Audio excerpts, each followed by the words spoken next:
They said Daniel Cross survived the plane crash, and everyone thought the worst was over. They were wrong. The real pain began inside that quiet hospital room, when his wife stood over his broken body. Not with fear, not with tears, but with anger. She looked at the man who once ruled boardrooms and moved millions, and she said, "I didn't marry a broken man." In that moment, Daniel understood something painful. The accident did not take his power. It revealed the truth. And what happened next would decide who stayed, who betrayed him, and who would pay the price. Daniel Cross lay flat on the wide bed, his body still, his eyes open. The ceiling above him was white and smooth, too clean, too quiet. Machines sat beside him, their soft sounds filling the room, steady and slow, like someone counting time. 1 week ago, this room would have bowed to him. Now, it watched him. Daniel had built everything with his hands, not just money, but control. When he spoke, people listened. When he entered a room, conversations stopped. His name opened doors across Europe. He owned companies, private jets, and buildings that touched the sky. And now he could not move. At least, that was what everyone believed. The accident had been real. The pain had been real. Bones broken, blood lost, darkness closing in while alarms screamed around him. But what came after was a choice. A decision made quietly, carefully, while everyone else panicked. Daniel had chosen silence. Vivian Cross stood near the bed, her arms crossed tight against her chest. Her face showed no fear, no worry, only anger held sharp and clean, like a knife. "Get him out of my sight," she said. Her voice cut through the room. She reached up and pulled the diamond ring from her finger. With a sharp movement, she threw it. The ring flew across the room and hit Daniel's chest, bouncing off the white bandage before landing on the floor. "I didn't marry a broken man," Vivian said. The words hung in the air. Daniel did not blink. He did not move. His chest rose slowly, carefully. Inside his body, every nerve burned with the effort to stay still. Vivian turned away and began walking back and forth. Her heels struck the marble floor again and again. Each step sounded louder than the machines. "A week," she said. "1 week, and my life is ruined." She spoke about meetings she missed, about people calling her with fake concern, about photos online showing her beside a hospital bed. "They look at me with pity," she said. "Do you know what that feels like?" Daniel listened. She stopped beside him and leaned down. Her perfume filled the air, sharp and heavy. "You should sign the papers today," she said. "Your condition is bad for the markets." Daniel stared at the ceiling. He felt her breath close to his face. Investors don't like weakness. Later that afternoon, the door opened again. Small footsteps entered the room. Daniel's twin sons stood near the doorway. They did not run. They did not speak. They looked smaller than they were, their shoulders tight, their hands holding onto each other's sleeves. They looked at their father like they were afraid he might disappear if they blinked. Vivian turned and frowned. "Why are they here?" she snapped. The boys froze. "I told you I don't want them anywhere near me." Daniel swallowed. His throat hurt. "They're my sons," he said quietly. Vivian laughed, short and dry. "Your sons," she said. "They remind me of your past." She bent slightly, just enough to look at them. "You don't belong here." The words landed hard. One boy's face twisted, his lips shaking as he tried not to cry. The other stepped closer to his brother, confused and scared. From the side of the room, someone moved. Ruth Miller stepped forward. She was the housekeeper. Her clothes were plain. Her shoes were worn at the edges.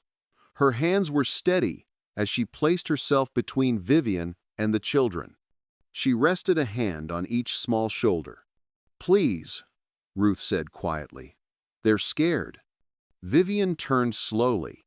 "Did you forget who you are?" she said. "You clean. You don't speak." Ruth did not step back. "I know my place," she said, "and right now it's here." The room went still. Daniel watched from the bed, his chest tight. He had commanded rooms full of powerful men. None of them had ever stood like this, calm, still, unmoving. Vivian scoffed and turned away. That night, Daniel lay awake. The house felt different, colder. He listened to footsteps in the hallway, voices behind doors, the sound of his own breathing. The test was no longer about pain. It was about truth. He now knew one thing with certainty. When everything was stripped away, some people stayed, and some revealed who they truly were. Daniel stared into the dark and made a silent promise. No matter how long this lasted, he would remember every word, every look, every act of cruelty. Because when this ended, it would not end quietly. The house did not sleep that night. Daniel Cross lay awake, his eyes open, his body still. The machines beside his bed continued their quiet work, measuring breaths, counting seconds, reminding everyone that he was alive, even if they treated him like he was already gone. Outside the tall windows, the night was calm. Inside the room, something dark had settled. Vivian Cross did not come back to the room after the children were taken away. She had turned her back and walked out as if nothing important had happened. No goodbye, no pause, just the sound of her heels fading down the long hallway. Ruth stayed. She moved softly, like someone who knew noise could make pain worse. She adjusted the blankets around Daniel's shoulders.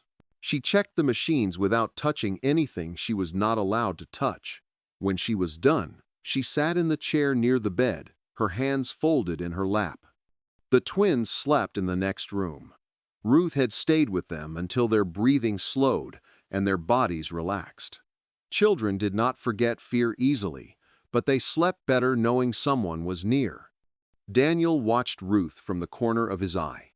She did not cry. She did not complain. Her face showed tiredness, but also something stronger: resolve. The next morning, Vivian returned early. Her mood had changed. She was calm now, too calm. She walked into the room holding her phone, her eyes focused on the screen. She did not look at Daniel right away. She spoke while scrolling, like she was talking about the weather. "The lawyers are ready," she said. "The papers are prepared." Daniel did not move. She finally looked at him. "This will be easy if you cooperate." She pulled a chair close to the bed and sat down, crossing her legs slowly. "You don't need to worry about the companies anymore. I'll handle everything." Daniel stared at the ceiling. Vivian leaned closer. "This is what's best, for everyone." Ruth stood quietly near the door. Vivian noticed her and frowned. "Why is she still here?" "She helps with the children," Daniel said weakly. Vivian rolled her eyes. "Temporary." That word stayed in the air. Temporary. Vivian stood and walked around the bed. "Let's be clear," she said. "If you sign, I'll make sure you're comfortable." She stopped at his side. "If you don't, things will change." Daniel felt the shift in her tone. "You need care," she continued. "That care costs money, and money comes from control." She bent slightly, lowering her voice. "If you refuse, I can move you. Somewhere quiet, somewhere cheap." Ruth's hands tightened at her sides. "Far from the city," Vivian said. "Far from the children." Daniel swallowed. The threat was clean and clear. Vivian straightened. "I'm being kind, Daniel. Most women would leave." She left the room after that. The silence that followed felt heavy. Ruth walked closer to the bed. She did not speak at first. She adjusted the pillow behind Daniel's head, careful not to cause pain. "I'm sorry," she said finally. Daniel wanted to answer her, to tell her she should leave, that she did not deserve this, but he stayed silent. Later that afternoon, the twins came back. They walked slowly, holding hands. Their eyes went straight to their father. Daniel forced a weak smile. They climbed onto the bed carefully, like they were afraid they might hurt him. One sat near his shoulder, the other curled close to his side. Vivian entered the room and stopped short. Her face tightened. "Why are they touching him?" she snapped. "They're scared," Ruth said softly. Vivian ignored her and looked at the boys. "Get down." The children froze. "They don't need to see him like this," Vivian said. "It's upsetting." "They need their father," Ruth replied. Vivian turned sharply. "I didn't ask for your opinion." Ruth stepped forward anyway. She placed herself between Vivian and the children again. Daniel watched, helpless on the bed. Vivian's face darkened. "You're overstepping." Ruth did not move. That night, the line was crossed. Daniel whispered that his throat was dry. Vivian sighed loudly and grabbed the glass from the table. She filled it halfway and walked back to the bed. For a moment, Daniel wondered if she might surprise him. She did not. She tilted the glass, letting the water spill across his chest. It soaked the bandages. It soaked the sheets. Cold spread across his skin. Vivian laughed. "My mistake." The twins had returned. They saw everything. They cried out and climbed onto the bed, pressing their small bodies against him, trying to warm him. Ruth rushed forward. She grabbed a towel and dried Daniel's chest with quick, careful hands. She ignored Vivian completely. "Stop," Vivian screamed. "Don't touch my husband." "Someone has to," Ruth said, her voice shaking. "You're hurting him." Vivian grabbed Ruth's arm hard. "You're fired," she hissed. "Get out, take the children, and disappear." The room felt like it stopped breathing. The twins cried openly now. Daniel's hand clenched beneath the sheets. But he stayed still. "Not yet." Ruth knelt on the floor, pulling the boys close. She whispered to them until their cries slowed. Vivian turned away, already done with them. The door slammed. Ruth stayed. She changed the sheets. She dried Daniel's skin.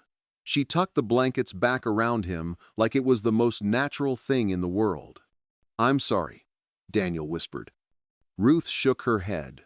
"None of this is your fault." She sat beside him and spoke quietly.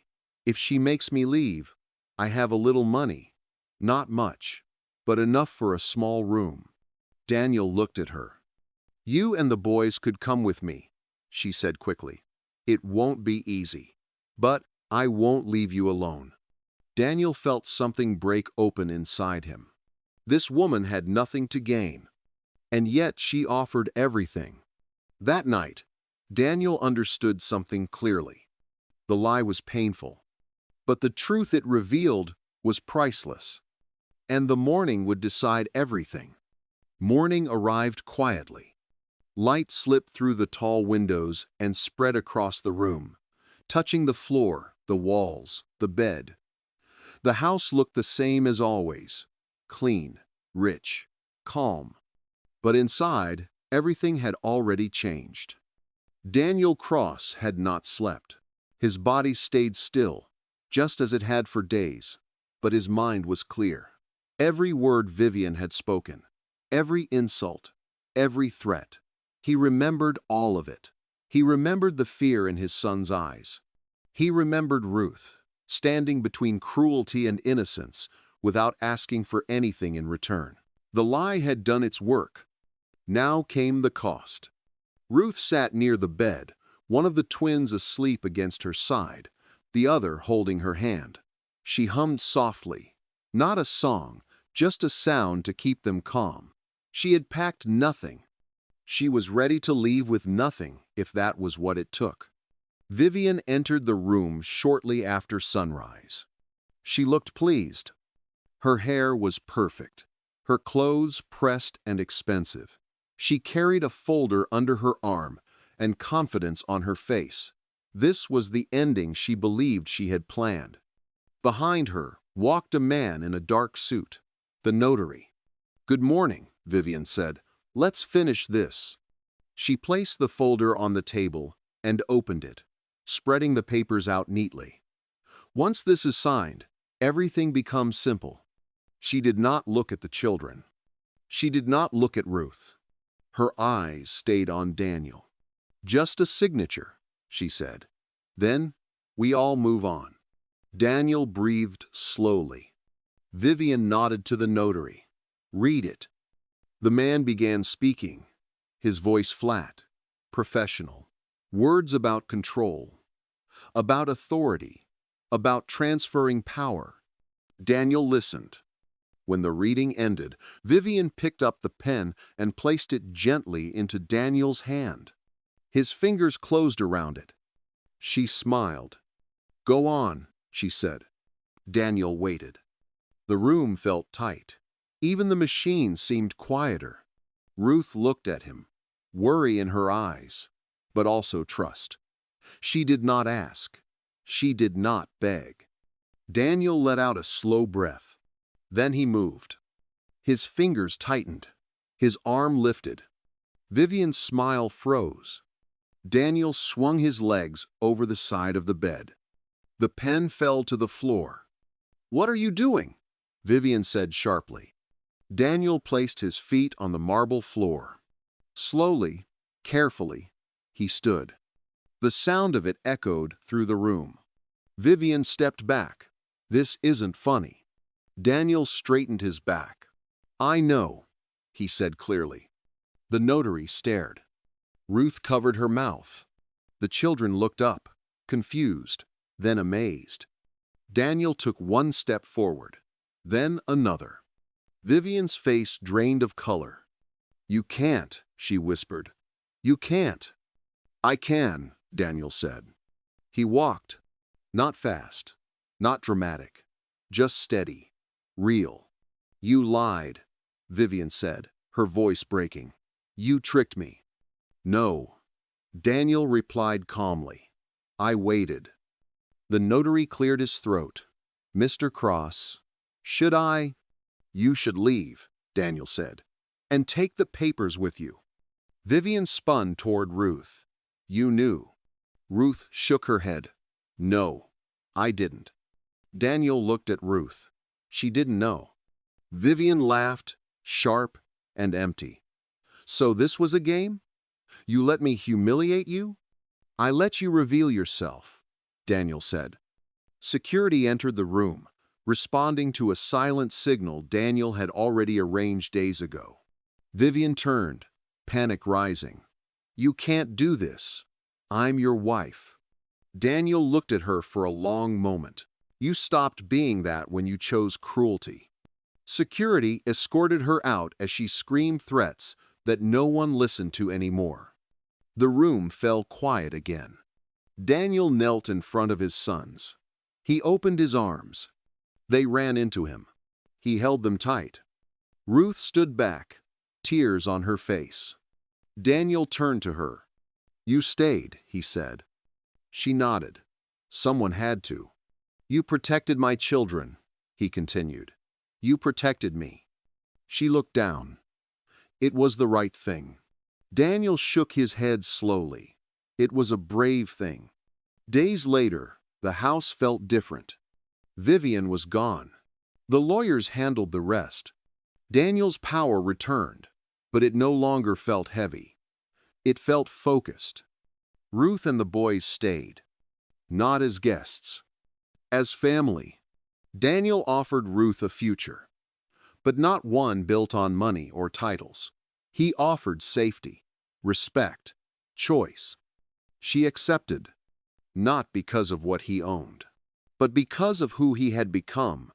The accident had taken many things from Daniel Cross, but it had given him something greater: the truth.